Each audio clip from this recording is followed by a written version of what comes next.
7:03. I'm going to call this meeting of the Armada Township Zoning Board of Appeals to order. Please rise and say the pledge of allegiance. To the flag of the United States of America and to the republic for which it stands, one nation, under God, indivisible, with liberty and justice for all.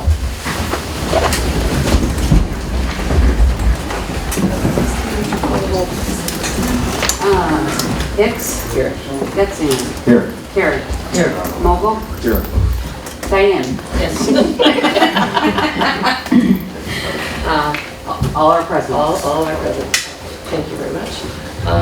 Our first order of business is to approve or amend the agenda.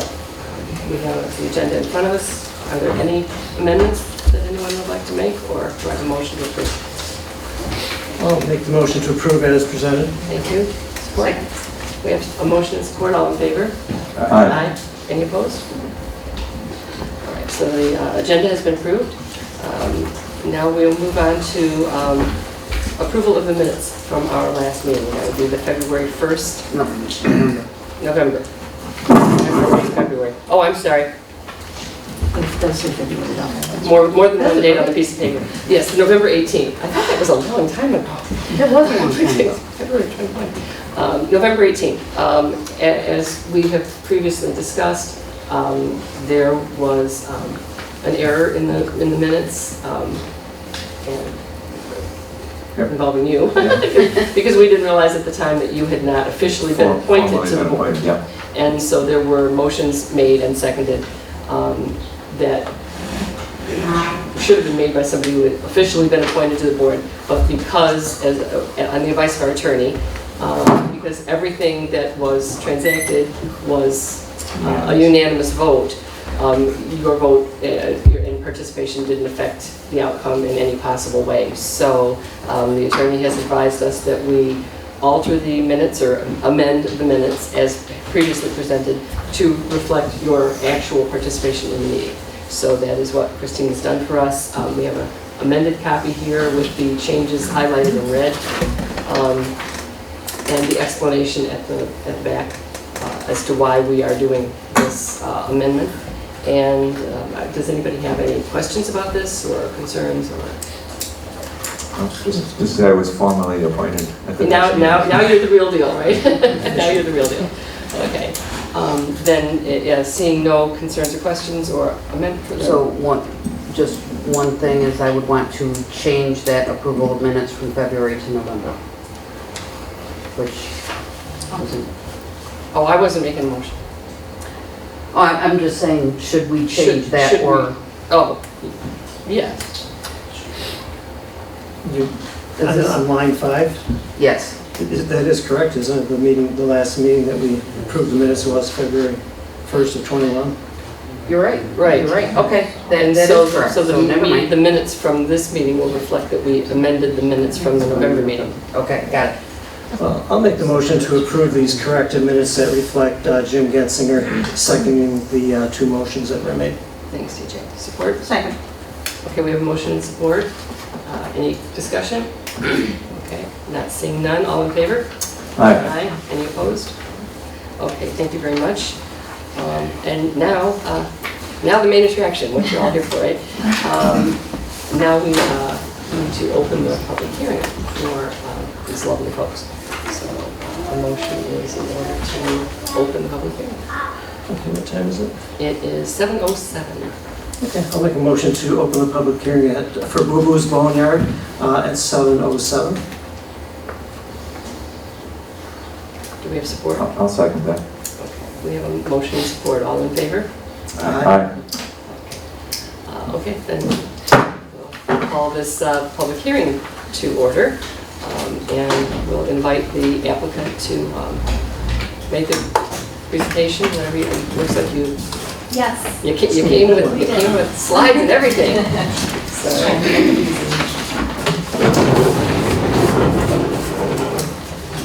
Sorry, we're black first. Run the video first. It can run while we, Okay, because I can turn the lights on. up to you, it's if you guys can see, I can otherwise. see it before, but it's probably okay. Let's see. Yeah. Will the public be able to see that? Or should we turn the screen a little? Yeah. Do you want the public to see it as well? It's Yes, that would, Because if we we, could if turn it's it- possible, but if not, Well, Jim, you just let us know when you, Yeah. and we can probably turn the I screen can and let us know. relocate over Still- there. That's easier for them to see. That's fine. Yeah, I mean, what we did I was think gather that some screen so drone that audience can footage, see them. so that you can see an aerial view of the property, which will give you a better understanding of how things are laid out.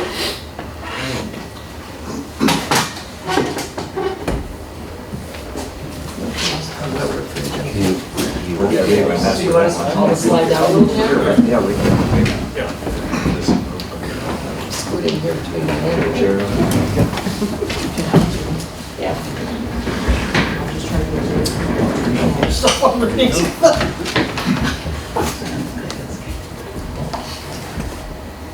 Okay, I think we can get started then. Okay, Absolutely. for those of you who don't know me, I'm Kate Opaleski. This is Sabrina Terenzi. We're owners and operators of Lulu's Boneyard. Thank you for meeting with us tonight to discuss our request for the 3 variances outlined in our application. We appreciate it. And thank you, DJ, for stopping by the Boneyard earlier. Although last minute, we feel better about the board taking the fact-finding steps to make sure you can make the best possible decision. So we're here tonight because of the use of our property, which was approved by the Planning Commission. They did what they needed to do, but it's our use that triggered the need for this meeting about our property that we've been using as is since last year in March. We're not asking to build something new that doesn't meet the standard. And I'm not sure when you want to get into discussion about the variance questionnaire. Will we do that after the We'll do that public after your hearing? presentation, yes. Okay, The board will Perfect. discuss after. so then I will close this portion of the presentation by just saying that we're happy to come before you during a time when the Planning Commission is updating its community-wide master plan. We know that small businesses like ours are desired by the community, and it's our understanding that the Commission is looking to modify the plan to allow local business owners to develop and grow to their fullest potential. We're encouraged to learn that the Township is in favor of the fullest uses of property. Thank you. Their public hearing, we're gonna talk about that.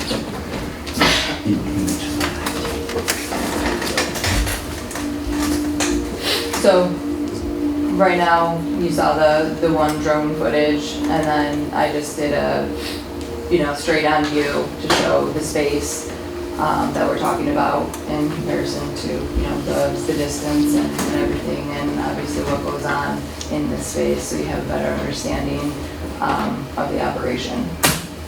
So there will be other drone footages, video and photos coming up as well. It's just a mix of both, so you have both angles.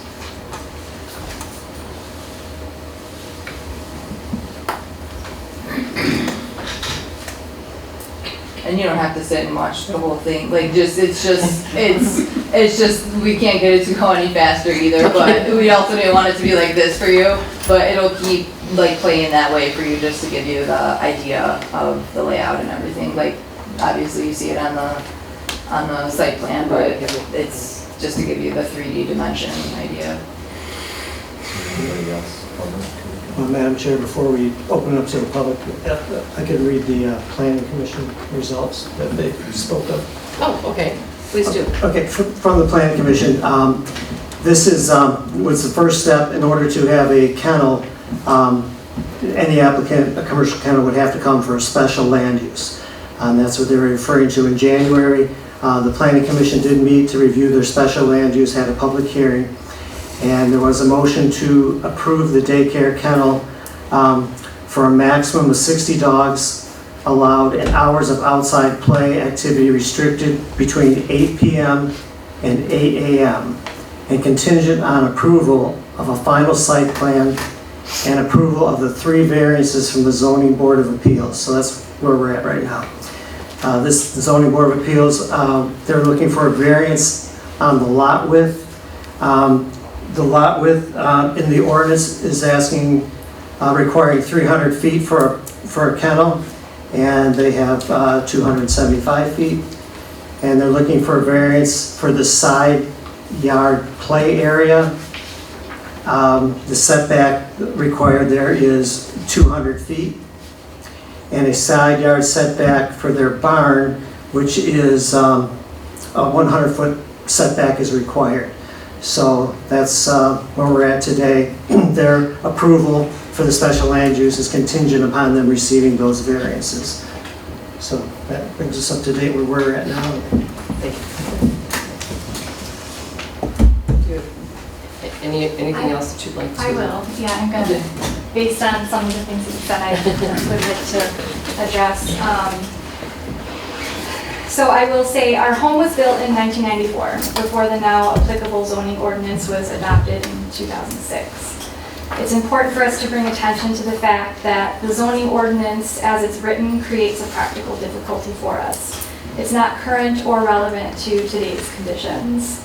We're being asked to comply with an ordinance that lumps the pet care services that we provide into the same category as a breeder of dogs or a person who raises any type of fur-bearing animal. In addition, the zoning ordinance is written for a traditional kennel. And there's an image associated with the word kennel, where dogs are locked up in crates all day. They're unsupervised for a majority of the time. Historically, and still in some facilities today, dogs were and are only let out a few times throughout the day for a scheduled walk or into their small exterior runs to go potty. The barking most people speak of when they talk about a kennel is a result of not being able to engage or socialize with each other. The dogs get pent-up energy that tends to create anxiety that manifests itself in the form of barking at each other through the fencing of their exterior runs. We don't operate that way, as you can see in the video. We do ask you to please keep that in mind when you're interpreting the ordinance and how it applies to Boo Boo's Boneyard. And I do want to say how incredibly grateful we are for our supporters that are here tonight and those who are watching virtually. I believe some of them may come and speak to the characteristics of our daycare and boarding service, where Sabrina has essentially created a home away from home for many of the dogs who visit. The facility is designed to be a safe environment that is clean, highly scheduled, secure, and under surveillance 24/7. Thank you.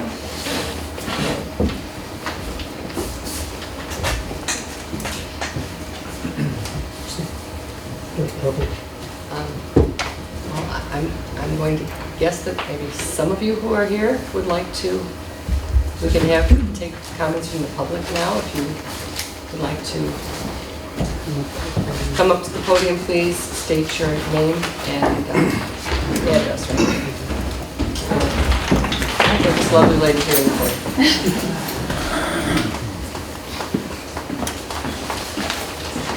Hello, my name is Patricia Fons. I live across the street from them. Last fall, I noticed a lot of extra traffic coming into the neighbor's house next door, and I called the township to find out if there was a business listed, and there was not one. And so the superintendent sent them a letter in December and asked them to cease and desist and to get this ball rolling. That is why we're all here right now. I was recovering from a hip operation, so I was limited to either sitting in my chair or laying in my bed. But anyway, there's a lot of road traffic. If you imagine 60 dogs being dropped off for daycare, that means 240 cars are coming up and down the road because they're dropping off, then they're leaving and going to work, then they're coming back and picking back up. That's an awful lot of traffic coming down our road.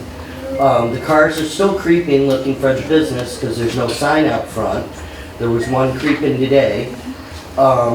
They start coming at 6:10 a.m. in the morning, and then they come in as late as 8 and 8:30 in the evening. That is 7 days a week. That is not just 5 days a week. That's 7 days a week. They still had no kennel license with the Macomb County Kennel. They never have, even when they lived up the road and were running this business. And never let the township know about it either then. They're still not complying with the ordinances. I don't know how they would move the barn. The land was last listed as, by the last owner, Kim and Ramsey, as an agricultural preservation district that has nothing to do with dogs, it's for wildlife. And I really don't want a kennel living across the street from me. Thank you. And I've been there in my property since '94. Can I ask a question before it goes any further? You'll have an opportunity to come up. Let him go real quick. I just wanted to You get go first. clarification. Okay. Go ahead. Can you please come up and state your name? Oh, okay.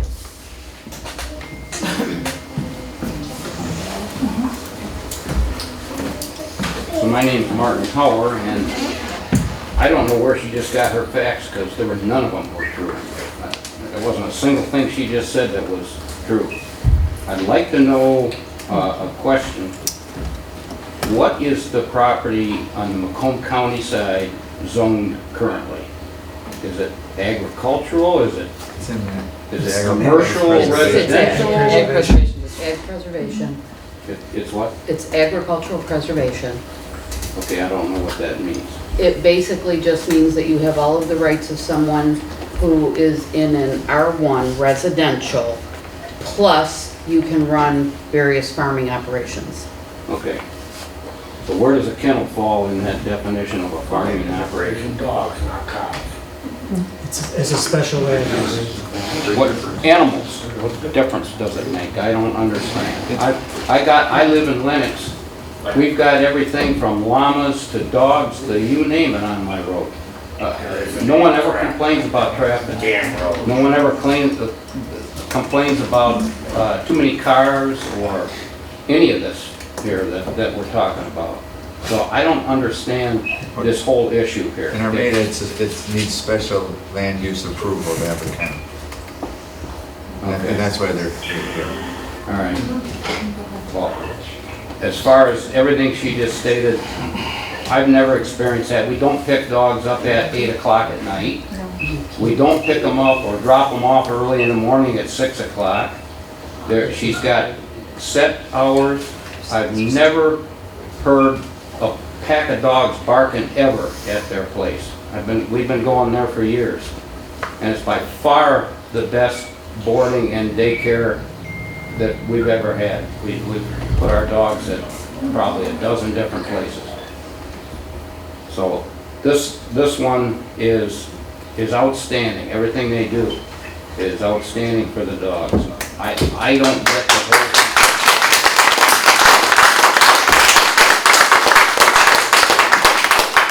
So I said my piece. Madam Chair, would you like me to just address the ag preservation Just a minute. Could everyone who's listening online mute their mics, please, because we're getting some feedback. And if you want to make comments during the public comment section, we'll open you back up. Thank you very much. Just to address the ag district, it is our lowest density district. It covers the majority of the township, probably 3/4 of the northern township. And it involves all types of farming, single-family homes, raising of trees, and the keeping of horses, cows, other animals, as long as you have at least 2 acres, fowl, small animals.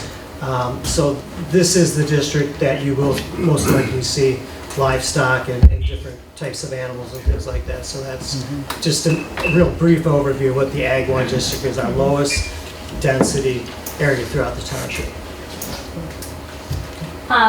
I'm back up just to clarify some of the factual errors that were stated regarding our business. Our hours of operation are Monday through Friday from 6:30 a.m. until 7 p.m. On Saturday and Sunday for boarding, pickup, and drop-off only from 8 to 10 a.m. and from 4 to 6 p.m. We are grateful that special land use exists in our district so that we can run our business at our residential, on our property. But any of the cars that come outside of our business hours are being confused with traffic that exists for the business.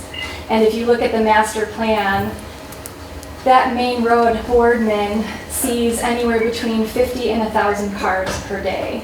And based on the number of clients that we have during the hours that we operate, we may see 10 to 15 at the most, and only during those hours. What was the other? The- license? The license can't be acquired through the Macomb County Animal Control Office until we receive approval to continue running the business. I spoke with the office today and was informed that they do annual inspections. That's the extent of what the license requires, and that's for $175 per year for that annual inspection.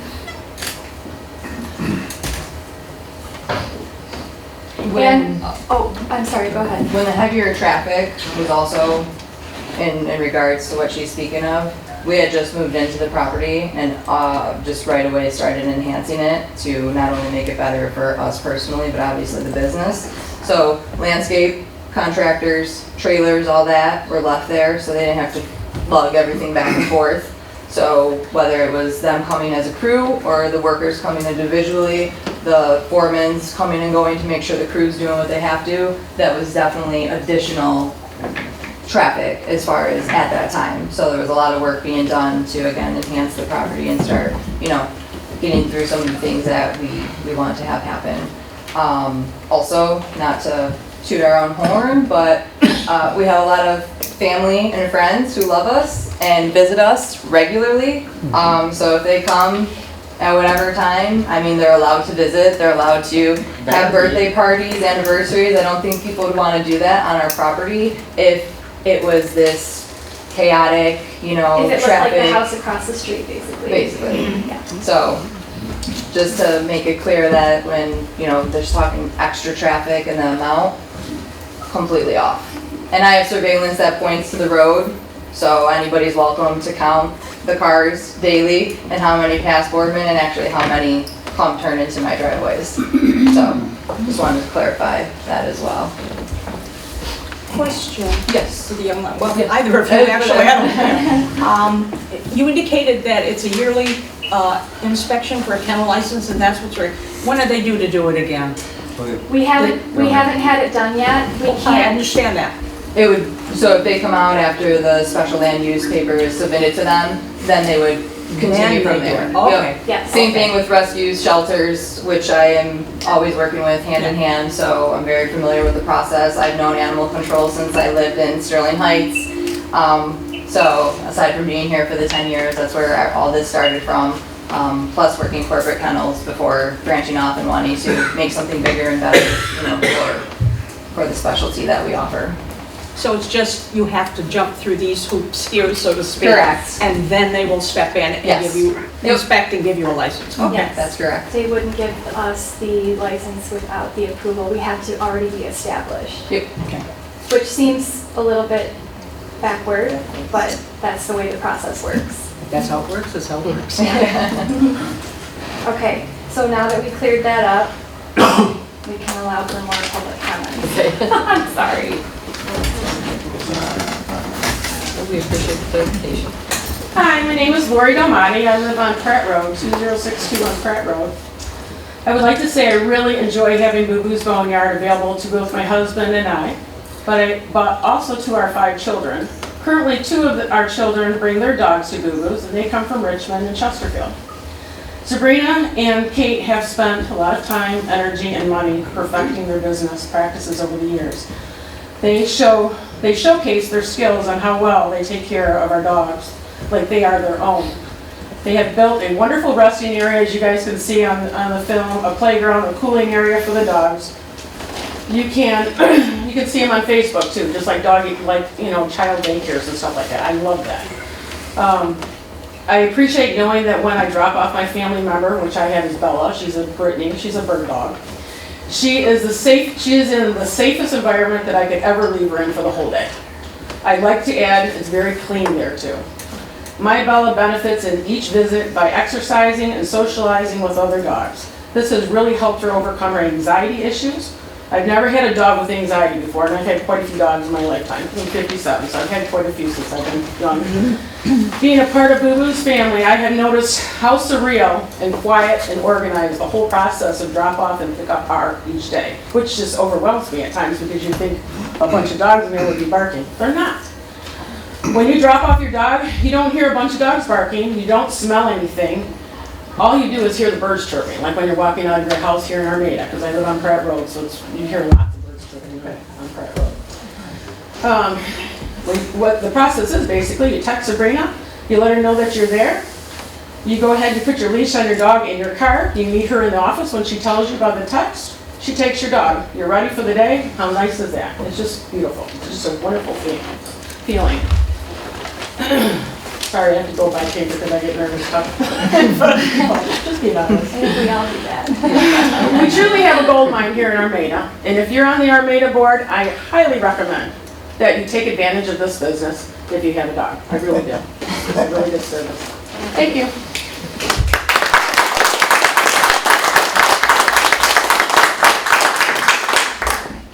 I'm sorry. I'm hogging everybody's time. I apologize. I did want to read a letter from a previous homeowner that was submitted in support of the boneyard, if that's okay. Okay, I believe you all received a copy of that letter, but Connie Parr used to live, well, I'll just read the letter. Connie said, I'm writing to you today to hopefully help the new homeowners at 21500 Boardman Road with the variance that is needed for them to keep running their dog daycare rescue business. I lived at this address from June 2000 until March 2017. I had many miniature horses that my family bred, showed, and sold, along with running a rescue. Shortly after we moved in, Patricia Fons, who we heard from, became angry with my husband for forcing her to keep her dogs at her own property and began going to the township daily to cause me problems and try to get my business shut down. Too many horses for the property, too many dogs without a kennel license, pond too deep, etc., etc. It took me a while to go through the motions to keep everything up and running, but I was successful with the help of Monica Job. Monica was very pleasant to work with, and when it came down to shutting down or staying up and running, we won our case. Thank you again, Monica. The wonderful folks that live there now are running a wonderful business that helps animals and people alike. It would be a true shame if they had to shut down because of a disgruntled neighbor. Their place is kept immaculate and everything runs like a well-oiled machine. They are truly doing a wonderful service and should be able to continue on. I vote for the variance and for the continuation of their successful business. Warm regards, Connie Parr.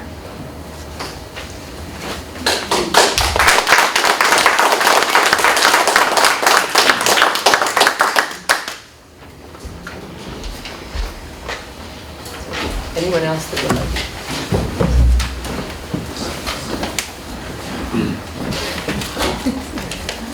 It's a nice crowd. Hello, my name's John Blanchard. I live at 52173 Highbury Court in Shelby Township. Thank you for allowing me to speak on behalf of Boo Boo's Boneyard regarding the requested zoning variances. I respectfully request that the board approve these variances for the following reasons. I've used Boo Boo's Boneyard, we have my family, for 7 years, bringing our dog there. And every single time that I've picked him up or dropped him off, it's been different times during the day, but it's countless times, and I've never heard dogs barking. I have 4 dogs around my house. If I go in my backyard, there's more dogs barking there than at Boo Boo's Boneyard. And it seems to me that the issue here is not so much about the requested variances as it is about actually whether there's a problem or not, whether there's truly a problem or not. Again, I haven't ever heard any barking. Every time I've gone there, there's no smell. It's immaculate. It's completely clean. My wife loves watching it on Facebook, and it's always amazing to me that you see all these dogs and you can't hear any barking. They're all just playing. They're having fun. The other thing that's always amazed me is that every time I go there, I never see anybody else. It's as if I'm dropping the only dog there is my dog. There's no other people coming in, there's no other people leaving. I've literally never seen in 7 years another person pull up to that driveway. So I'm not sure where all this traffic is, because I haven't seen it. You don't live there. The other thing is that at night, each dog has their own cot, and they're absolutely quiet because they're exhausted. They're inside the barn, and they're absolutely quiet. I want to stress that, this is a community resource for this community. There's people that will have a big hardship if they can't have a place to drop their dog off. And I think that we have to really remember that this is also a very successful business contributing to the tax revenue of the community that they've got going here. So this is a very serious decision that's facing the committee on this zoning request.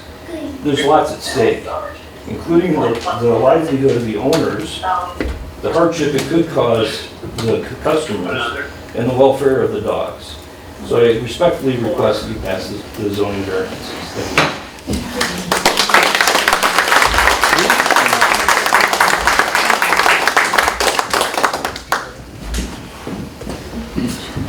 I'm coming back up to rebuttal. Ms. Connie Parr only got to keep her horses on the property because of the Right to Farm Act. She had over 50 at the time when she was called on and reported here to the township, and they had to have her remove them. They could not have that many on 10 acres, if you look it up. Miniatures don't count any different than lightweights or draft horses. And the problem with Mr. Parr was not the dogs coming over to the property. He said it was my dogs. I had the police follow the footprints because it was winter time, and there was a stray dog in my flower bed that was not mine, that tore up his garbage that she's referring to. No, the letter Stray was dog sent. from where? There was a letter sent. Yes, the letter Mrs. Parr wrote. Oh, okay. I was gonna say it was not, yeah. And excuse me? I said, I'm sure it didn't come from her. Mrs. There Parr? are stray dogs in this world. Can we, please, one at a time, thank you. I know there's high emotions tonight, and I appreciate that, but we need to maintain order, please. Thank you. How many horses are allowed? On 10 acres? Yeah. One for the first 5 and one for every one after. Which you can count yourself That's- Two. Is that accurate? That was, You have horses, right? Was that? Just wondering. It's, For you have to back have 2 acres for the first animal and 1 additional acre for each animal after that. So it depends how many acres you have. So you could have 1 animal, 1 horse on 10 acres you'd have 2, you'd have 9. 2 for the first and then you'd have 9 more. So 9 more. So That clarifies it, thank you. that's what you have to 11. Good evening. I'm here tonight in support of the Blue Boneyard. As much as I want to talk about how much I love their facility and how amazing Sabrina and Kate are with our family, you can see by the support here that they are cherished. I want to point out everything that the last gentleman talked about how they're clean and everything. But I want to say my dogs love that they had birthday parties, that they got to dress up for Halloween. But yet, they still had their rules. And I love the excitement that they had when we drove down the road to get there and the exhaustion they had when they got home. Because my dog, after a weekend, would sleep so much. I'd have to wake her up to eat. And I'm hoping that everyone voting on the issues at hand tonight has taken the time to go to Boo Boo's and visit. And if you have not, sorry, I feel like you're missing the chance to really see what is of value there. How can you make an educated decision without seeing, smelling, experience the wonder of what our dogs have there? And you might say, I would not want to live next to that, but how do you know? Finding property with the exact specifications of everything they need to have this business in Armada or near Armada could be impossible or too out of their price range. How do you take that away from so many families that need this? And what would we do without them? I lost both of my dogs within the last year, but yet I am here in support. And that should make an impact as well, because that says a lot, that I can't get another dog without them. I can't. What I worry about at other facilities is, does my dog have open play? Are they stuck in a run with minimal amount of interaction from people? Only feeding time, maybe a half hour play time. I don't want that for my dog. My dogs deserve better. They're my family. And as a small business owner in this community, I would hope that the zoning board would want to see every business succeed and help achieve to make that happen. We should be fighting for each other and helping. There will always be people that have a complaint about a business. I have experienced it with my business. To have a dream and to see it come to life is amazing, but to see someone try to tear it down is gut-wrenching. It is every business owner's nightmare.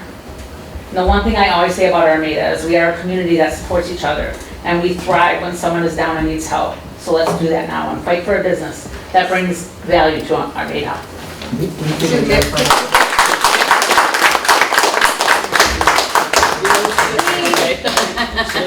Lee. What? Oh, You. Yeah. Chris knows here. I know. Oh. Yeah, Walkowski, sorry. it's okay, yeah. We just wanted to put your name to the record, thank you. Hi, my name's Michelle Fogarty. I live on Boardman Road, 2 houses down from Boo-Boo's.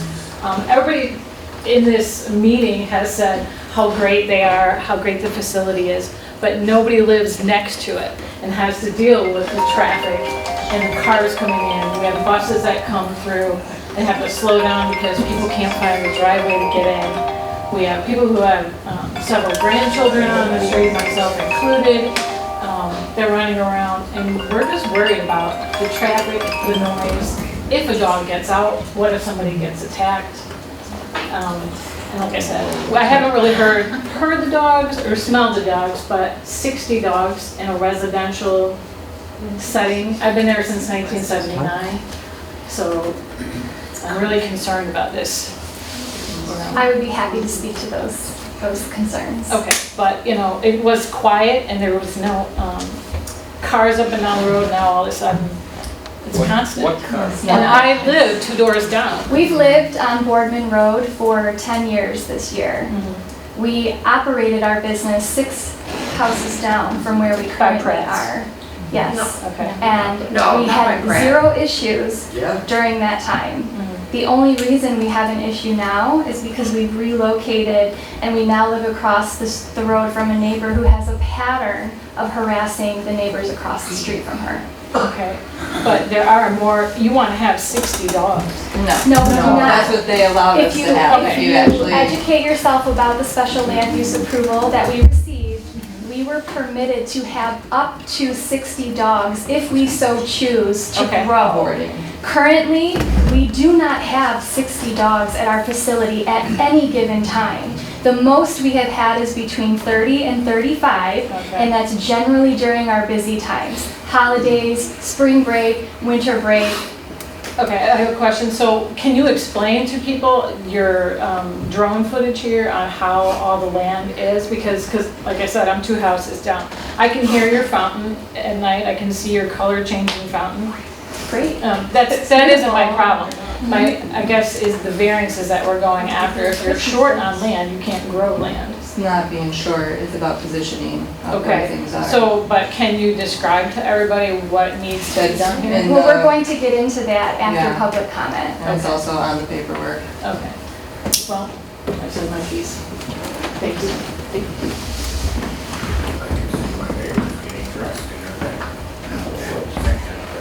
Anyone else?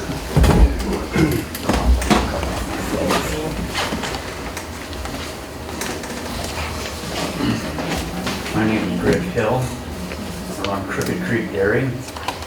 And my family has property on Coon Creek, but I believe butts up to this other property. It's 25 acres, and it comes from Coon Creek, half a mile deep. My concern is, why do they have rules? I have to follow rules. I've always had to follow rules. In fact, I have 7 inspectors. Now, what is it that they object to on the rules? How many acres is this? Slightly over 10. 10.18. 10.1. And we haven't had the opportunity to get into the details of the acreage and the way that we function based on the square footage of our property. Right now, people are speaking to whether or not they oppose or support the business. And a lot of folks are speaking to the characteristics of our business that we all enjoy. But we will get into the practical difficulty that we have to prove exists. We will be presenting evidence to satisfy the necessary level of proof for our case to be granted the variances. And we will Okay, one of my address all of questions your are to the concerns. board is, I had to have approval on everything before I started into a business. I had to jump through the hoops. I had inspectors that practically lived there when I was setting it up. And unless I had it exactly right, I couldn't run. Now, why is this different? Number one. Number two, how are you running a business without a permit? We just explained that we can't have a kennel license until we go through the process of I getting realize approval with the that, but township. if I don't have a license, What I kind can't of do it. business do you run? a dairy. Okay, that's very different than providing pet care services. We are in very different industries and the rules are different. And if you would please, give us the opportunity to comply with the rules. We are 2 young individuals who started a business very small, out of our home, and we grew faster than we could keep up with. So now we are in a position to get the approval that we need so that we can continue doing business. We are doing the right thing by going through this process. You own a business. What would you do if someone tried to take your business away from you? Our livelihood. That's every day. Over 200 square feet, by the way. That is what we're here to argue for today. 200 square feet. We are operating our business in an agricultural preservation district where it is permitted to operate a kennel. And everyone here can speak to the fact that we do not operate like a typical kennel. I am not disputing that fact. The only And there thing that I'm really saying is, aren't we set have rules. rules that There- are set up Right, for there a aren't, specific reason. there aren't set rules for the service, that's why we're here And today. we will be getting into that. They're not asking to not follow the rules. Correct. Actually for It's- variance. They're I asking mean, in a for sense there. a variance, but it's not because they're conducting business that's not permitted there. It's because some of the buildings on their property are too close to the lot line. So, in order But I to, know they had to move a building because it was too close to the lot line. well, and we haven't discussed any of this yet. The board has I'm not just saying. approved anything yet, so we're getting, we appreciate your input. You're certainly welcome to, you know, There's supposed to be express an yourself. organization. You're supposed to be organized. So you're supposed to have it to where you have rules for. Well, and we do have rules, and we also have this process because sometimes the rules don't work. You can't have, Well, you sometimes, can't always sometimes the have rules are really asinine. and sometimes they are. I don't argue with Yeah. that. So that's why this process is allowed to happen. That's why this mechanism exists for you if you own property in this township, for them, for anybody else that owns property in this township. If they, and that is what the board has to determine. Have they met the criteria to be allowed to vary from the rules? Not, you know, But not that's the want to only thing, that's break the only them. thing is this building is within, not within the allotted distance. Is that correct? That's Technically 3, but yeah. yeah, there are 3 separate issues, but They include but buildings or they just the include, one? they include, yes, a building being too close to. 47 feet. The building not being far enough from the property line. Well, like I said, the rules are made for the general public. And I don't, we're not disputing that, but we do have this is a mechanism that is provided, I think, in every community, because sometimes the rules are broad and they have to be, because they try to apply to everything in every situation, and they don't always apply. And that's why we have this ability to come here and have us do the fact finding that we will do here in a few minutes, and then make a determination at that time. Thank you. Is there anybody else? Is there anyone listening online that would like to?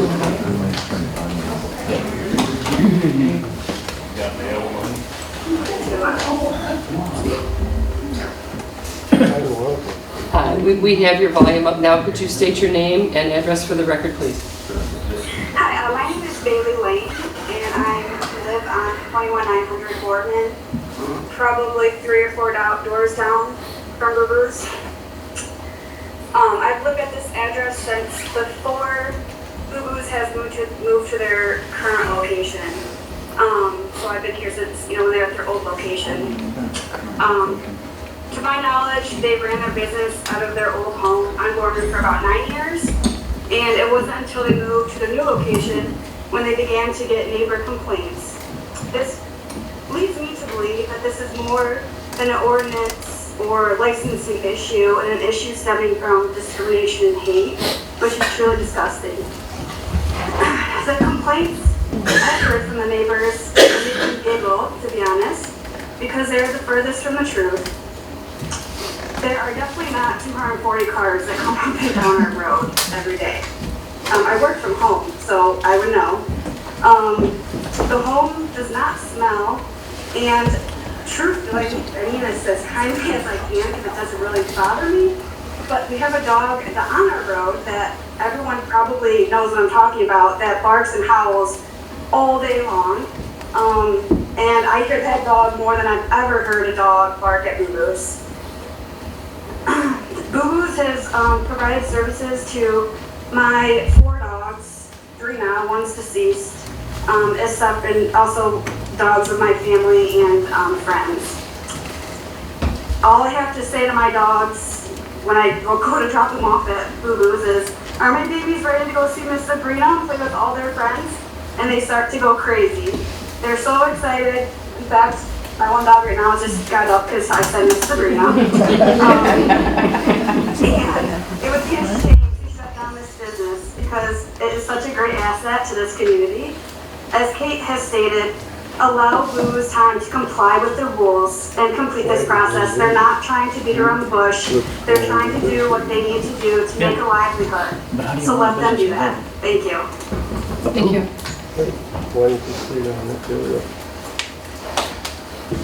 Anyone else online that would like to make a comment?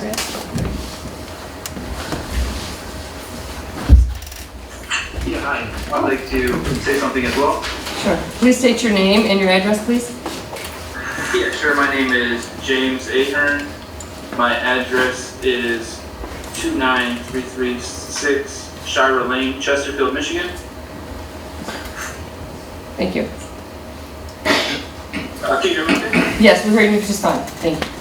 Okay, great. Yeah, so I would just like to kind of say what my experience has been at Boo-Boo's. We started taking our dog there for about 2 years now. Every time we go, it doesn't seem like there's a lot of traffic on the roads. It's a great experience. You go, you text them that you're there. The dogs love it.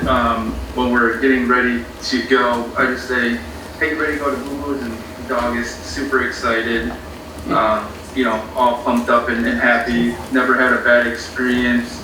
We can see them after they've left on the internet. We see that they've had a great time. Just wanted to say, I think that Boo-Boo's Boneyard is great for the township and the county, and we've had a great experience there. Okay, thank you very much. Yep, thank you.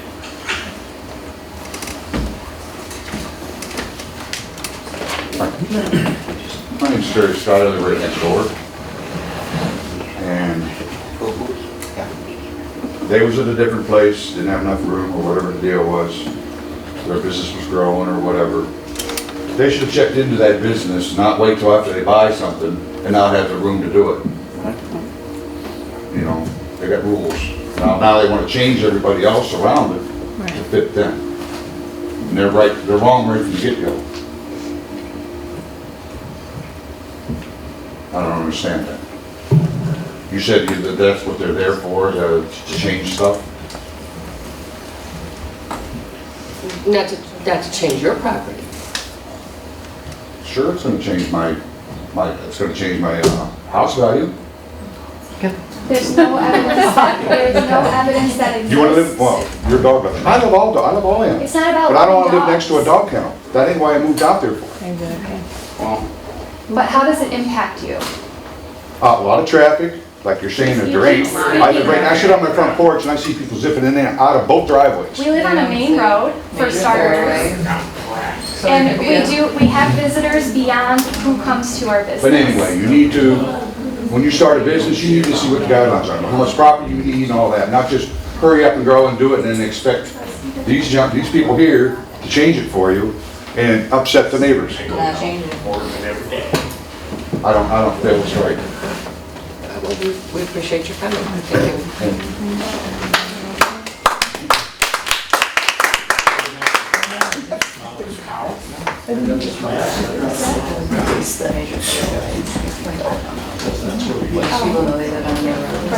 Do you have a copy of the letter from the property owner to the east? We have several letters. Read it back. So the property owner who Mr. Iwan? From Karen Zayden. I don't see that. It's an email. I apologize, I don't have it readily available. Yeah. Up and down on my front. But she would be the most impacted by the approval of the variance, and she submitted an email to the board in support of approving the variance. How many feet is it? 27? Well, there's three requirements, so. We'll address each of those items individually when we get to that part of the hearing. Thank you.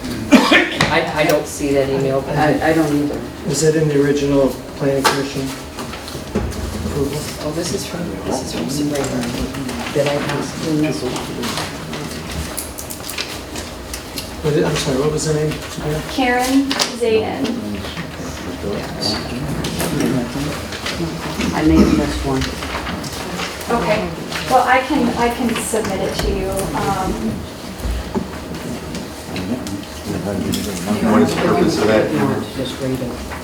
To express Okay, support yeah. and It's on my phone. it's the property immediately adjacent to you, is that correct? Yes. Yeah. This property owner would be the most impacted by the approval of the variance. Is this to the west or the? Right, to the east. So, over here on the right of the screen. After the tree line. Okay, let me just pull it up. This is your closest neighbor then? Yes. Yeah, the Well, closest. there's It's the house that's shown on the site plan Yes. here? closest home. Okay, Ms. Zayden said, "Dear Kate, it was a pleasure talking to you the other day. I had received a letter from the Armada Township notifying me of the meeting on June 20th, 2023. I have no problem with the variances you are requesting on your land that abuts to my land located at 21530 Boardman Road, Armada Township. When I am up there again, I will stop by. Very truly yours, Karen Zayden." So up there again, what is that? Does this person own that home and live in She that home? owns that. Does she There live is in no it? home there. It's vacant property.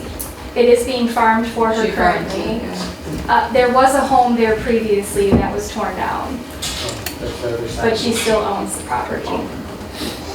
She also owns a property in, on Irwin, and another farm. So I'm unclear where this is. She's on Boardman, right next to you? So, yes. This. I Because it shows, need to- Yeah, there's a house up by the road there, what's that? It's, If you look at the document. It's beyond that one. But is that That's- letter's not that's- from that person? Here. No. This is the, it's a little bit dark, but this is her property here. So the gentleman that There's just a home. spoke, But there is a house there. yes, the gentleman that just Oh. spoke, that's his home, and he owns an acre, a little over an acre. And that's, The rest I'm her of, closest neighbor. the rest of the, Here's your closest. Not to the variance. Correct. not where the variance is located Right. though. That would be the 10 acres next to us. Yes, it's, I It's next to the apologize. tree it's line dark. beyond your So- land.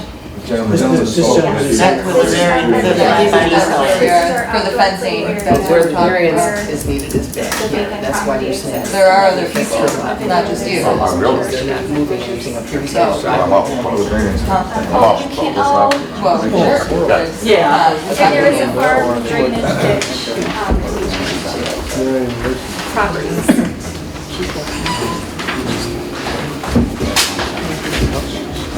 Just clarity. Wasn't my understanding, and this may be helpful to people in the audience, they were given permission, they were given special land use approval, is that correct? It's contingent on receiving these variances, but yes. Okay, so they are, presuming they get the variances, then they can operate as a kennel as far as the township is concerned. And if they don't get the approval from us, then they would have to cease operation. Yes, at that point, the only recourse they would have would be to, through the zoning ordinance, would be through the planning commission. If the planning commission were to rewrite the ordinance, if they thought the ordinance was out of date or too strict, or that would be the last go around. Okay, but as it stands right now, they have been approved as a kennel, subject to these subject to variances. I think there might be some confusion with the audience on that. Thank you for So clarifying. technically, They are approved as long as they meet this criteria. And not yet. so technically, they are not approved until they have these variances. So Right. they're not legal as of this point. That's not. That's not what you're saying. One more thing. Okay. Boardman is a major thoroughway, right? It's a main road. Okay, so aside from the business being there, again, I have surveillance showing the whole street, and I can count the vehicles that go up and down daily and how many actually pull in to Booth's Boneyard. One. So if we need to do that, I will literally watch all the footage. The point is, it wouldn't matter if there was a business or not. If we're super popular or other houses had, you know, something else going on and there's a bunch of cars pulling in there, you live on that road. One. But two, it's nobody's concern what goes in and out of somebody else's driveway. Well, it is for property value. What, how? There's no evidence. When there's a whole that- master It is, plan that yeah, but if I shows put my you. house up for Sorry, sale. no, we can't have this. We I have to know, maintain I'm order, sorry. please. So anyway though, it I doesn't understand affect everybody's you emotions are very high. when you choose to Please, live one on a more main road. And guess what? Unfortunately, progress is gonna happen. It's gonna continue to happen. So if it's not my business, it's gonna be somebody else's business. Perhaps it's gonna be a big barn sale that happens all the time. Or, you know, somebody that has 10 kids that have a bunch of graduation parties or birthdays or whatever. It's, again, none of anybody's concern how many vehicles go in and out of somebody else's driveway, especially when it's not during like creep hours, like midnight or, you know, 1 in the morning or whatever, when these are just regular hours and somebody could be coming over for dinner. And you just assume that it's a client? No, that's not fair to do either. And to have the time to make it seem like you're counting all the vehicles, again, that come into my driveway, please let me know and I can show you my surveillance footage and you can count every car. I'd be happy to debunk any of it. Not a problem. Thank you.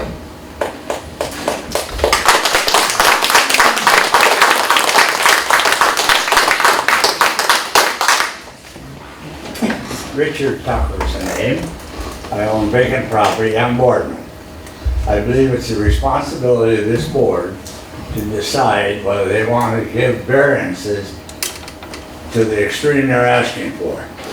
it's agriculture, and this business doesn't sound like ag to me.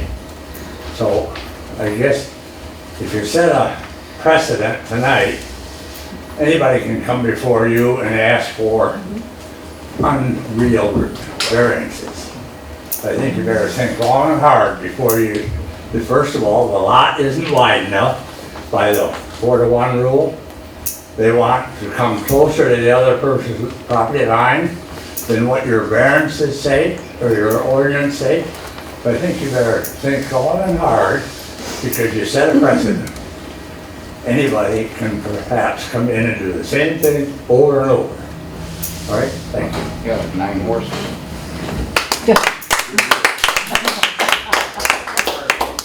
There's a difference. They're animals.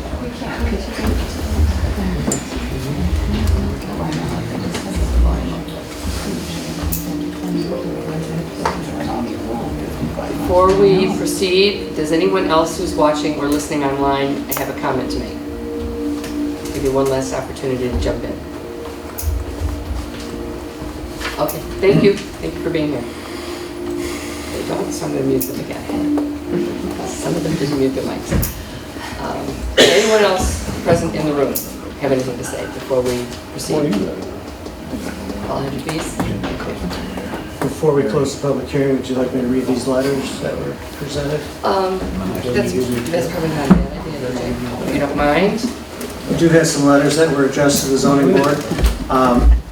To whom it may concern, I am the owner of Hewer Plumbing and Heating and perform plumbing improvements at Boo Boo's Boneyard in Armada, Michigan. The purpose of this letter is to advise the board that I found Boo Boo's Boneyard to be a loving and safe environment for dogs under the Boneyard's care. During my time there, I did not see traffic or cars lined up due to owners picking up their dogs. This was done in an organized manner. I worked in the barn where the dogs were kept and never did I detect any sort of odor.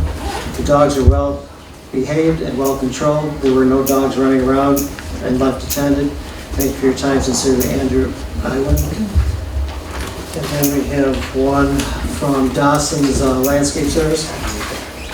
To whom it may concern, we at Dawson's Landscape Incorporated were contracted by Kate and Sabrina of Boo Boo Barnyard to make landscape improvements to the property on Boardman Road. We spent many days on site. No excessive noise from the dogs was detected the entire time the crew was on site. The working conditions were clean with no signs of odors from the operation. Our work was able to be completed thoroughly with no distractions from their clients or pets. And this last one is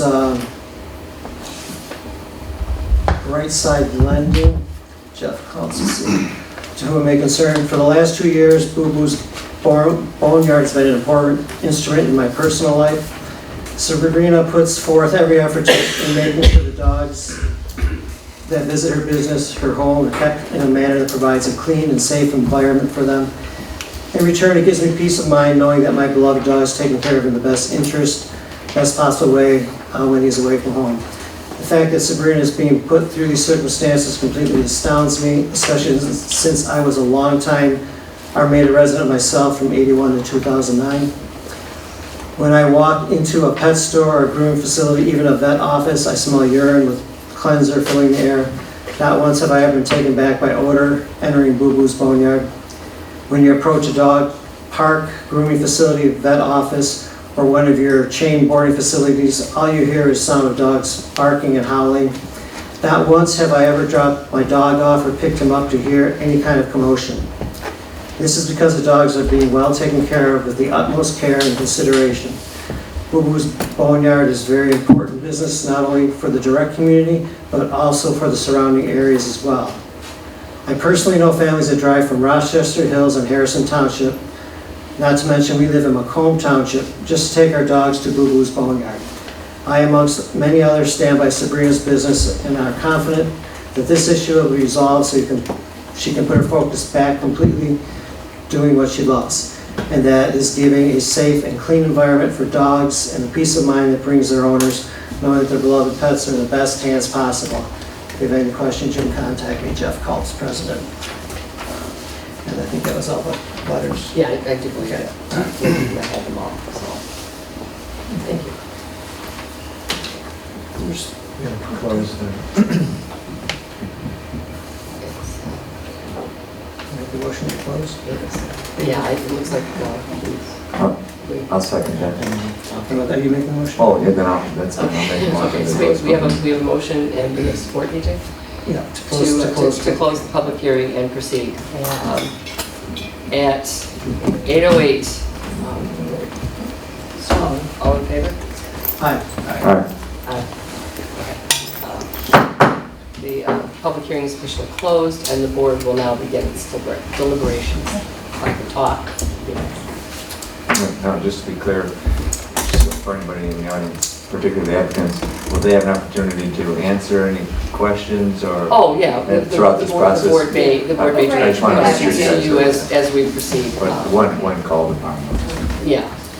Let's, the Madam Chair, if we may go through the finding of facts, what they actually need.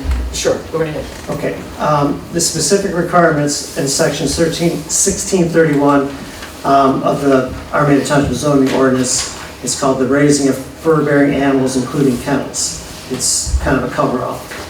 The specific requirements are, number one is a minimum of 10 acres, and they've met that. They're 10.1, just over. The site shall abut a roadway designated as a major thoroughfare in Armada Township master plan, and it is, so they've met that. There should be provided at least 100 square feet for each animal, including area devoted to interior kennel space and runs, and the planning commission determined that they have adequate for more than what they have now. All interior buildings used for keeping of animals shall be soundproofed, and you've gone through that, the soundproofing of that, the actual, what we call the kennel building. All animals shall be kept in soundproof buildings between 8 p.m. and 8 a.m. And you've already discussed your hours. There's no animals out in the playground. They were allowed to go out for last call, just not play. Okay, here's the first sticking point. Exterior dog runs and non-soundproofed interior buildings shall not be located closer than 200 feet to the property line. Your building is soundproof, so it's your dog run that has to be 200 feet from the property line. And currently, your dog run is 53 feet. So you need a 200-foot, 53, so you need a 147-foot variance in order to meet that requirement for the dog run of 200 feet. Soundproof interior buildings shall be located at least 100 feet from any property line. Your soundproof building is also 53 feet from the property line, so that is a 53. So that is a 47-foot variance that you need for the building. Oh, I'm sorry. Thank you. Jim pointed out, I did read far enough, 10 acres with a minimum lot width of 300 feet. And you are at 275, so you need a 25-foot variance on your lot width. And I have one question that I noticed today. On the other side yard, doing the math, it looks to me like it's 182 feet to the, maybe the west side. It's not dimensioned on the site plan. Would that be correct? Of the soundproofers. You For have the a dog land run. survey with the measurements. Yeah, what I did is I took the 53 feet plus the dog run of 40 feet. That's 93 feet, and subtracted it from your 275. It came up with 180. Okay, so technically you do need an 18-foot variance from that sideline as well. Why?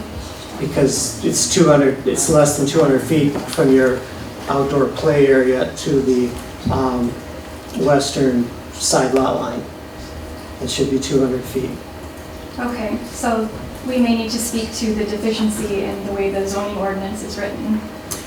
Okay, but as written, it does say 200 feet to an exterior dog run, and if I'm correct, you've got 182 feet, so to me it seems like you need a 18-foot variance from the west and a 147-foot variance on the east. Why was that not brought up during the planning commission meeting? I don't think it was caught. I just noticed it today when I was eating dinner.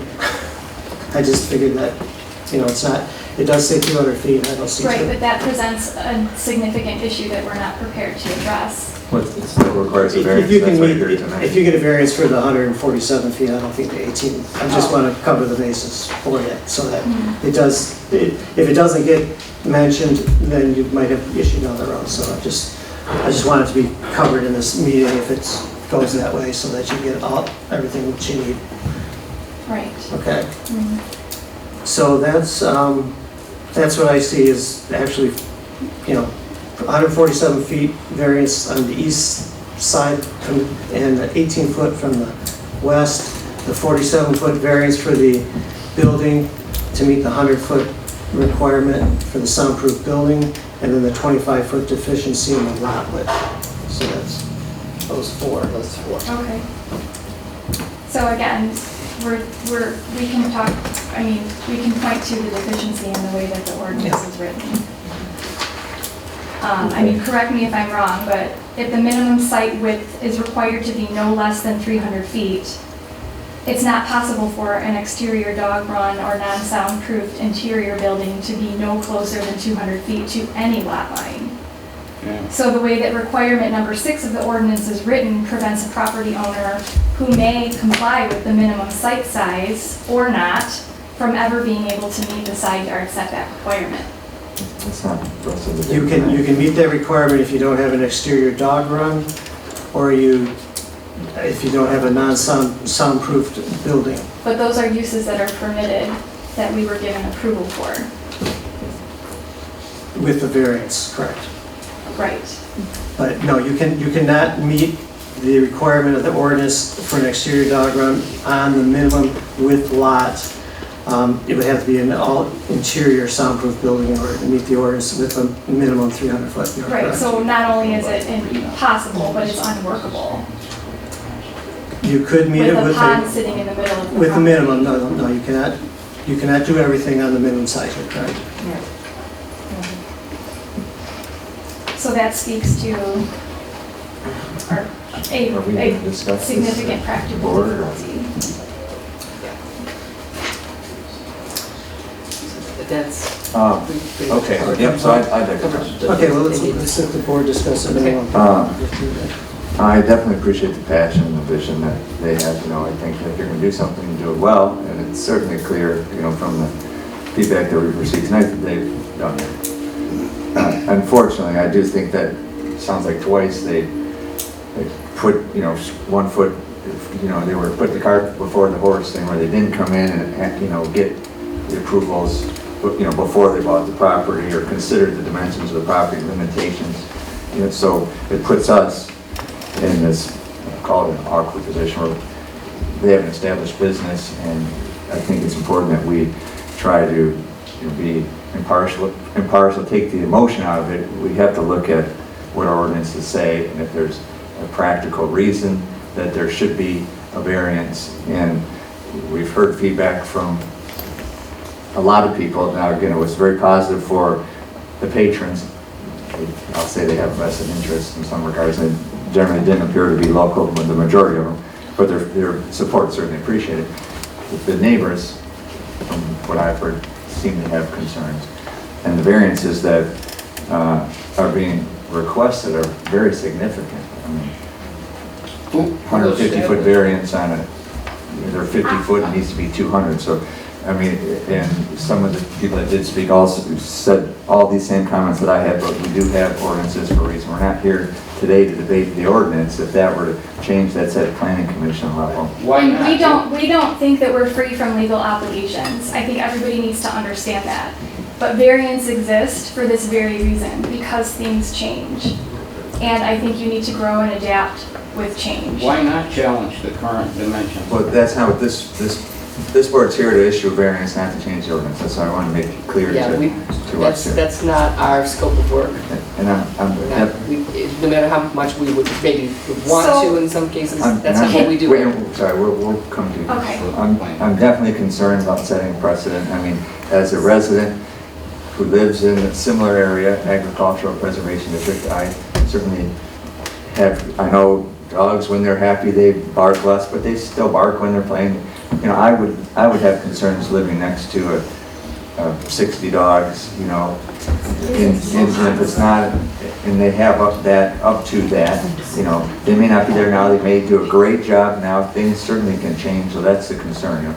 If you set a precedent, what prevents somebody else from coming in with the exact same request? They happen to buy a parcel doesn't even meet our it's 1 to 5 now, they break width to depth, you know, so now it doesn't meet even our normal lot dimensions, and now it's made it even harder for them to meet these requirements of the ordinance. So it's again, it's not even close. As DJ mentioned, there's an overlap even on both sides of the property. So if you want to have a kennel, if they want to have their vision, and it has this outdoor run, in my opinion, this isn't the right parcel to do that. I think that's where we're at. And again, if they would have done, and people make mistakes, but if their due diligence had been done ahead of time, again, they did this on the previous property. Just because somebody didn't call before doesn't make that right, you know, so you can't blame, if you will, it on a neighbor now that happened to make the complaint.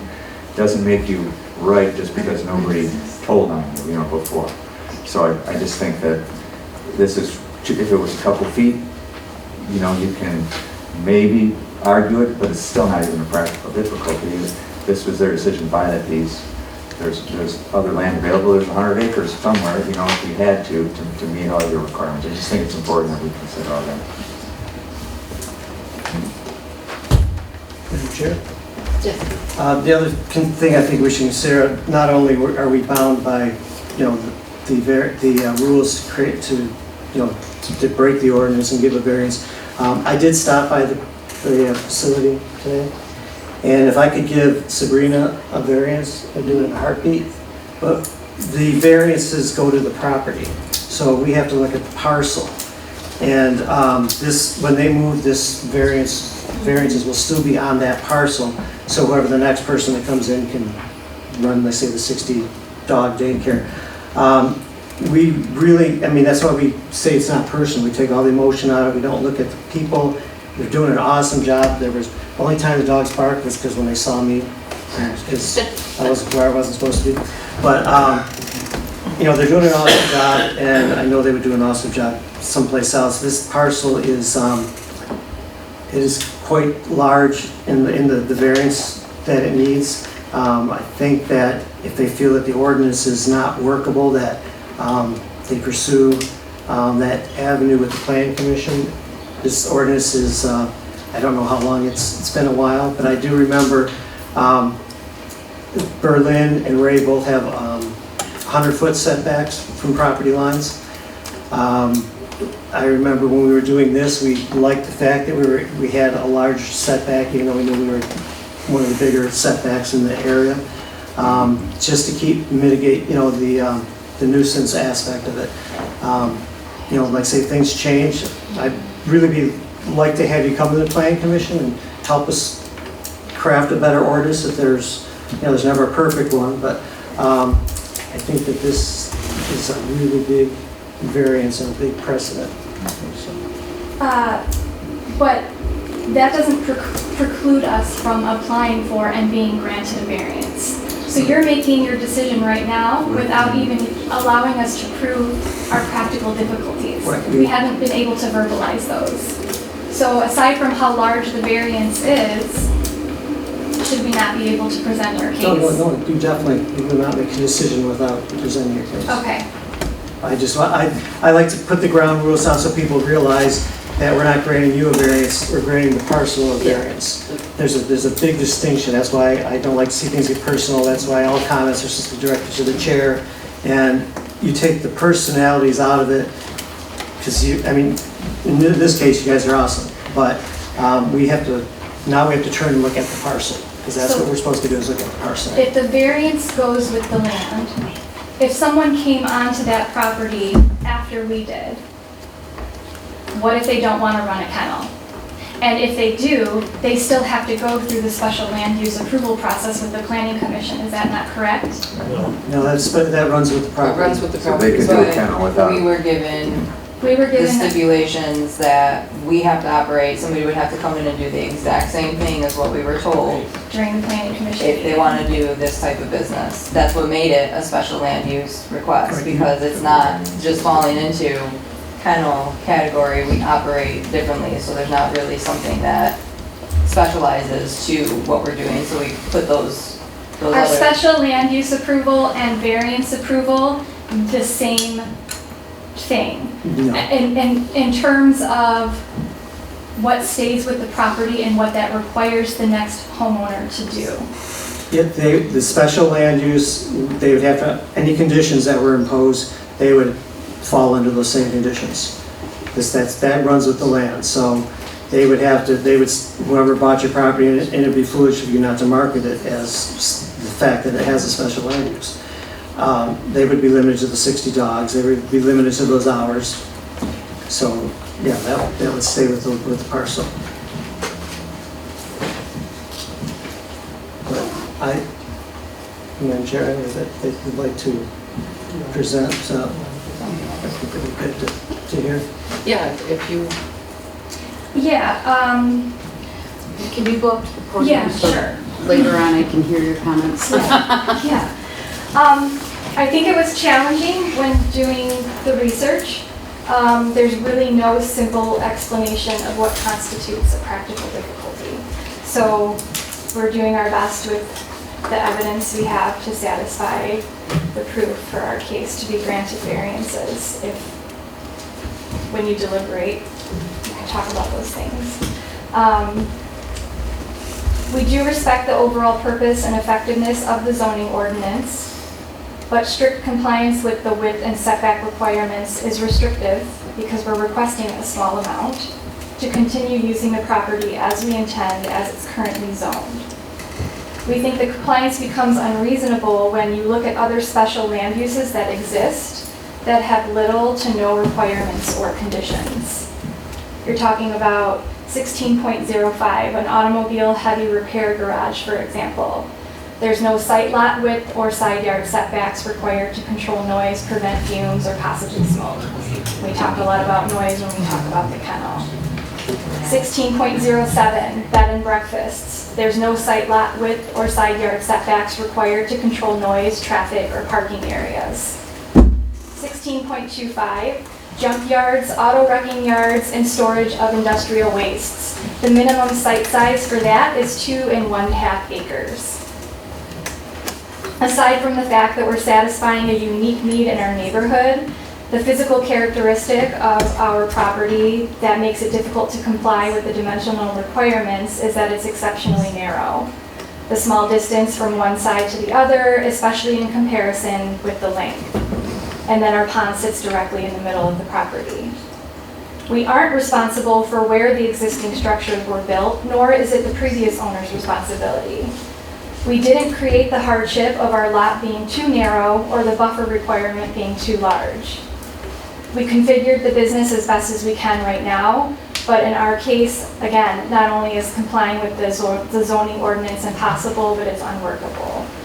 And the cost won't justify moving an already existing structure or destroying and demolishing attractive features on the property to make it work. DJ, you saw the other barn that exists on our property when you were there this afternoon.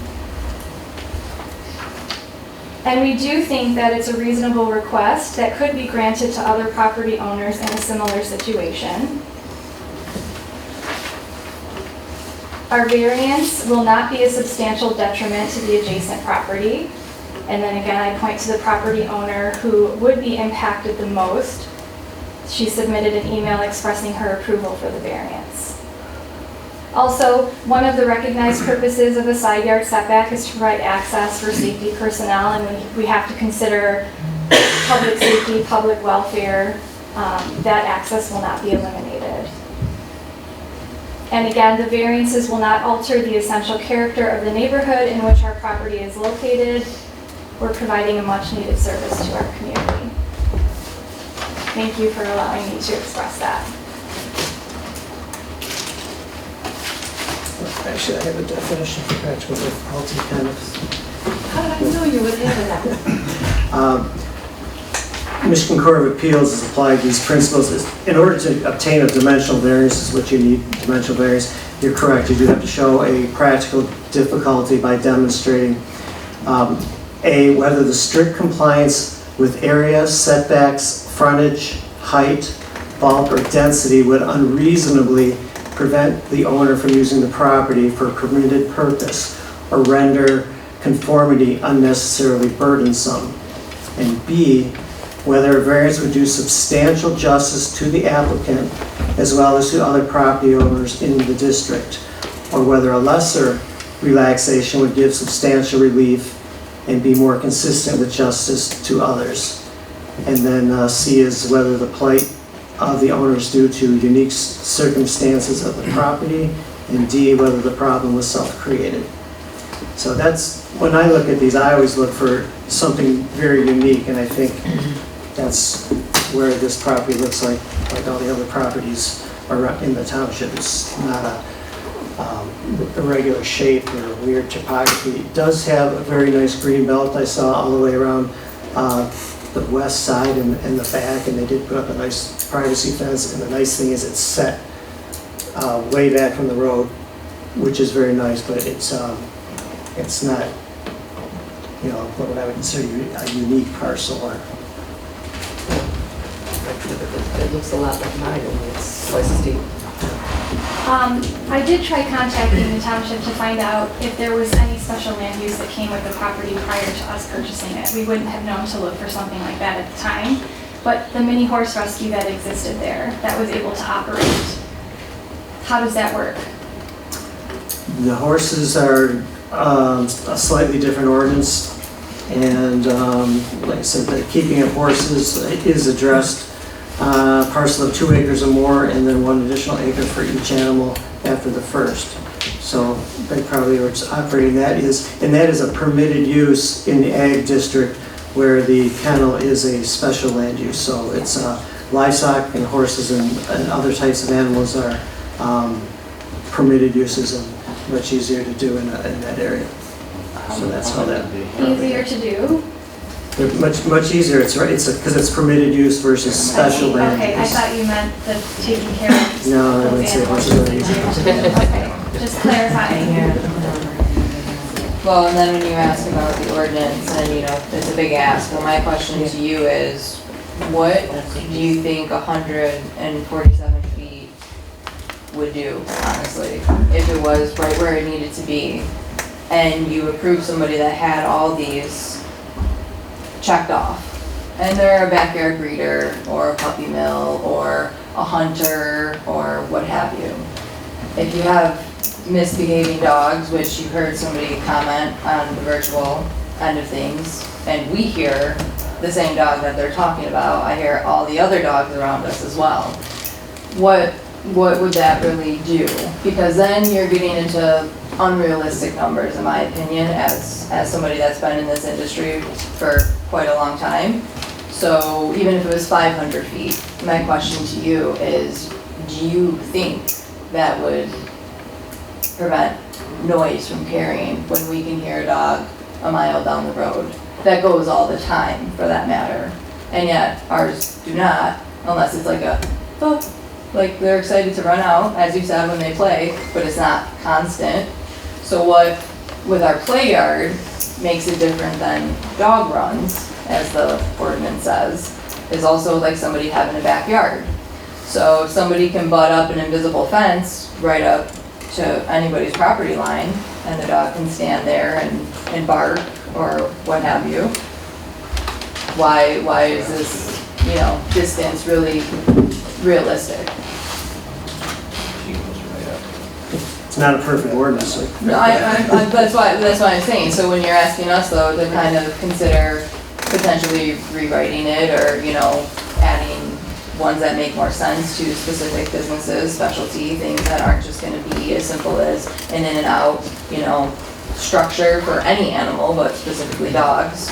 What of that do you honestly, if you can explain to me, makes sense for the distance? It's not unrealistic. Gray Township commercial kennels require 350 feet from the center of the road setback, 200 feet side and rear property lines, minimum of 10 acres. So, And then Berlin has 10 acres as well. But they have 100 feet from their abutting property line, so theirs is lesser, but Ray's is greater. We're kind of right in the middle. Right, but do you think either which way, any of those numbers make a difference if a business is allowed to? I live a mile from a cider mill, so I can hear it, so. Right. Yeah. I would Always ask curious. when you're deliberating to think about setting a precedent and look at it from a different perspective. You're talking about people coming in and trying to get variances for who knows what. But what happens when people stop coming in to try and get variances because you're not willing to take a look at it from a different perspective? We're adding a much needed service to the community. The variances that we're asking for would allow us to keep running our business as we have been in an area where the use is permitted. If you don't approve those variances and we leave, what precedent are you setting then? Well, I don't think that we both approve and disapprove. And we go both ways, probably, I don't know about 50-50, but we've turned down some pretty compelling arguments, such as the person that had to take off the front entryway because they built it too close to the road. And they had to take it off the front of the house. I went home and cried that night because I felt so terrible. bad for that couple, but we had to say no. But because legally, there they just have was no no way we could do it. position. And it's not up to us to decide that the ordinance is no good. The ordinance, we don't write the ordinances. That's the planning commission's job. Where he comes In a lot of ways, we operate like a judge does, which means we interpret the laws as they are written. And your arguments, are valid, and we do have some wiggle room, but that's why they have a criteria we follow. But in the end, we have to follow what the law is, no matter how much we might personally sympathize with, someone that has brought a petition. To answer the question specifically, the last two businesses we granted dimensional variances were an 18-foot, a 20-foot, and a 6-foot side rear variance, and then a 18.5-foot side yard setback. And that was, in the last case, was an irregular shaped industrial parcel. That's weird. So, I mean, this is to give relief for situations where there's unique circumstances, but, so we do grant variances when they're called for and we can justify, and we have to justify the variance, just like we have to justify that to deny the variance. So we have to follow the rules and state our reasons why we're going one way or the other. Sure, and that's for the people that want to go through the process the right way and step up to, obviously, provide their end of things and discuss it because they're trying to comply and just can't, and then others just don't. That property you would have a difficult time even if the ordinance was written at 100 feet, it would still, you could have a 75-foot run down the middle, but it's just, it doesn't even work on your property then because of your pond and things, but you're just very close to the property line. It's 147 feet is a huge variance.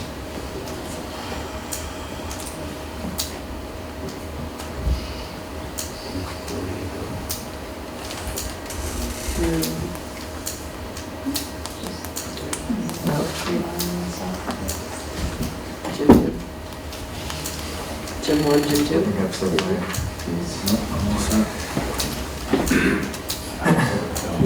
New to this board, I don't know how the motions typically go. Is it similar to Township board? Do we make a motion, or how does this go? Well, we have to specifically state our reasons. Our reasons for either granting or denying. For a yay or a nay, yeah.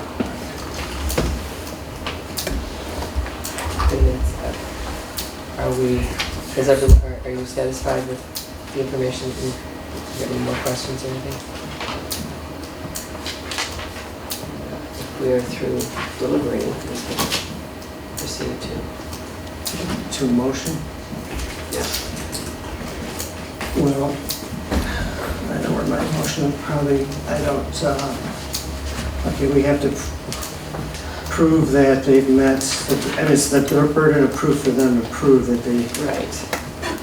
that they have the practical difficulty and the hardship of using that parcel.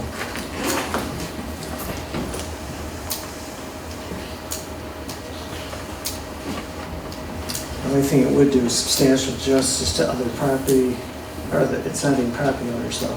Other chemical Yeah. types. We haven't had other requests for that. And it does set precedent for any other kennels that would come in with that big of variance.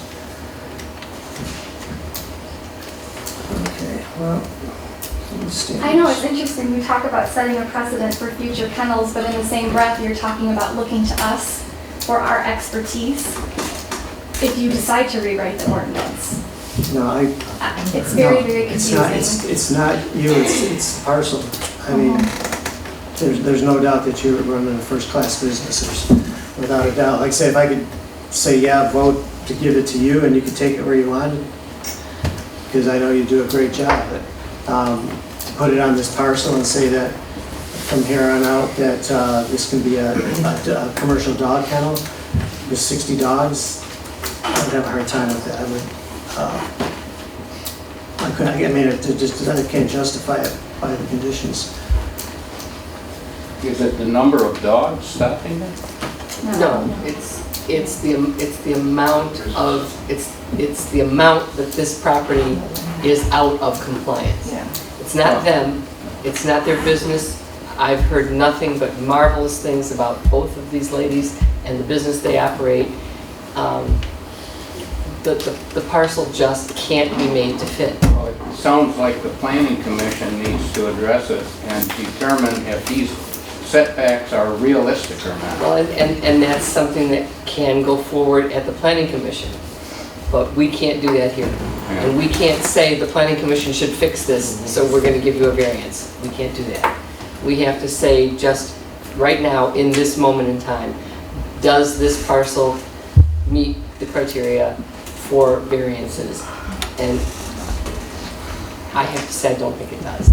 It's not the parcel itself, and it's not you personally, it's your land. Your land is not unique enough to all of the other parcels around it. It's, you know, sometimes if it's a weird pie-shaped lot and you need to build your barn closer to the lot line than our ordinance allows, we let people do that because otherwise they couldn't have a barn. Some lots, that's a lot. And that's why we're having a really hard time. In essence, it's the width of the entire parcel. The width of your parcel is, yeah. One half the width. Is the Yeah. planning commission also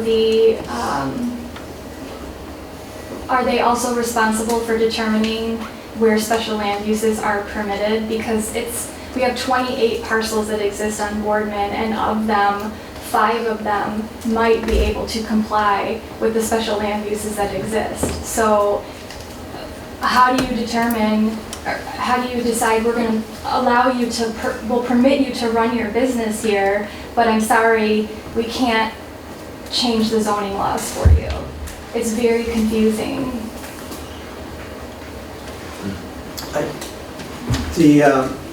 mean, You can probably address the planning commission question better. DJ chairs the vision. I mean, I'll this- chair the planning commission. Right. the site plan, you know, if it meets the ordinance, it's a slam dunk. I mean, well, special land use, it's always going to have a public hearing, and then we have to make sure that, you know, there's specific procedures for special land use to make sure that the spirit of the ordinance is being upheld and that, you know, that we're doing due justice to the township. And, you know, there's requirements, just like the zoning board. There's 5 requirements that have to be met. And the second one is that the conditions and circumstances unique to the property, which are not similarly applicable to other properties in the same zoning district. That's a sticker, right? Yeah, the Right, uniqueness but of the my property. question was just when you're determining where to permit these special land uses, would it, But that's an Would it entire be- district, as far as right, the but special when you land. permit them in an area where only 5 of 28 parcels on a road are able to comply, Oh, this is the whole township though, not just the one road. I understand that, but what I'm saying is all of those special land uses, of which there are 14, Right. if every property owner on Boardman wanted to come forward to apply for special land use for something, they would be very restricted by those very narrow lots, 7 of which are in a row. And that's- So I'm just trying to wrap my head around why special land uses are permitted in an area where people cannot comply with them because the parcels are so narrow. That's to protect all property owners. If the lots are too narrow, then these uses are not a good fit for that area, just to protect everybody's property rights. If you're on a narrow lot, you don't expect to see a more intense use. If you're on a wide open parcel, well, then you've got more leeway to do more things. But that's by design of the zoning ordinance, is to create protection for all landowners that certain uses are not compatible with small lots. Yeah, it definitely sounds like something that needs to be addressed.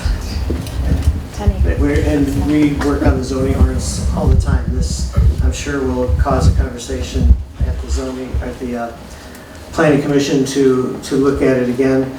And, but I mean, I just pulled, Ray and Berlin above and below, and, Ray is stricter and Berlin's is a little more lax. But it's not like we're way out in left field or something.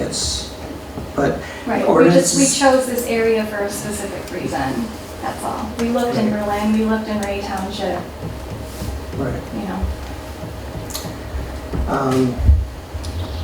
But, the fact that this property is not unique, and it's very similar to other properties in the same zoning district. And I feel that we'd be, the fourth regulation is that we're not conferring special privileges that are denied other properties similarly situated in the same zoning district. And that's where we get into the precedent. I feel like this would be a special privilege to give someone that large of a variance, and the next person's going to say, well, So the fact that the property is not unique, it's similar to all the other properties, and that I think we'd be conferring special privileges. My motion would be to deny the dimensional variances based on those 2 reasons. What happened is when you became Second, yeah. special use, you became unique because you want to have a kennel on it. You're no different than the people on both sides when they cut those long strip 10-acre parcels and sold them, God knows how long ago. And that's what makes you unique, but that we can't count that because It's the land that has It's to be the unique, land. not you. You're unique. You're unique. Your business is unique. Sounds like you've got a great business. Yeah. I understand that. It's the just parcel, it's the land The that way has to be. that the ordinance, the special land use, the law, the way that it's all set up is just, it's deficient, it's conflicted, so.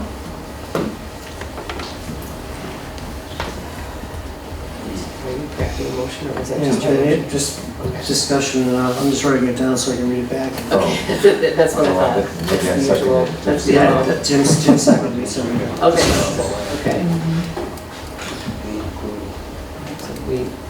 We have a motion, we have a second, but he's going to craft the motion so that it can be read. Yes, basically, it's For Christine, yes, read it for Chris. It's basically, B and D, it's like a motion to deny the dimensional variances based on the fact that the property, there are no unique circumstances of this property, and it would confer special privileges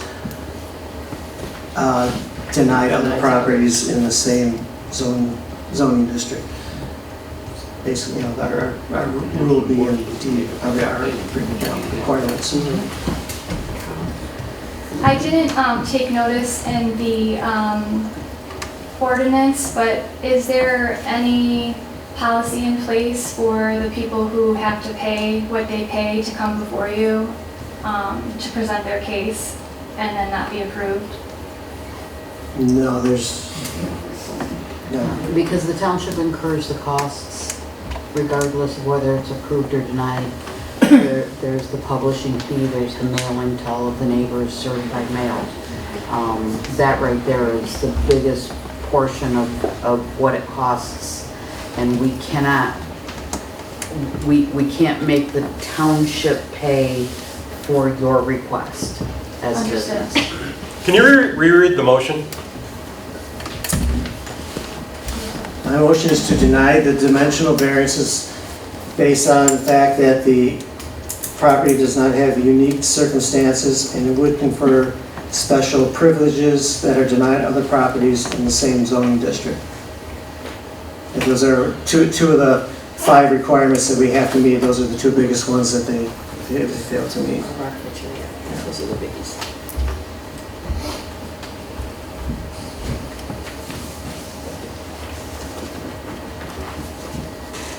I don't get it. They're not worried about the big house across the street, they're worried about this.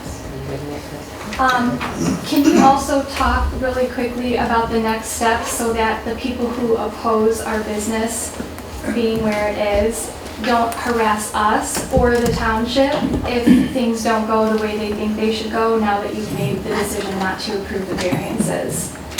I don't think we can address the steps.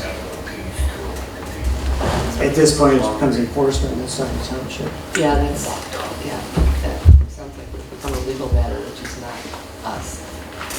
Right, but what is supposed to happen next? Now that you've denied the variances. We haven't yet, we just have a motion on the table. Well, okay, so in the event that you do, what happens next? I would imagine if I were you, I would come to the planning commission and see if there's any thought of reworking the ordinance, but. Well, I think, to your question, it'd be more, the property needs to come into compliance. Yeah. You're referring to the ordinance enforcement. Yeah, no, that's the So we'll township. address that then with the township. Right. Okay. And then bounce back. You've got that. Okay. Okay, so there's a motion, and we do have support, correct? Second. There's a motion and there is support. Do we have discussion? Seeing none, let's roll call this. Mogul. Aye. Getziman. Yes. Garrett. Yes. Hicks. Yes. And Diane. Aye, yes. Motion carried. Yes, it did.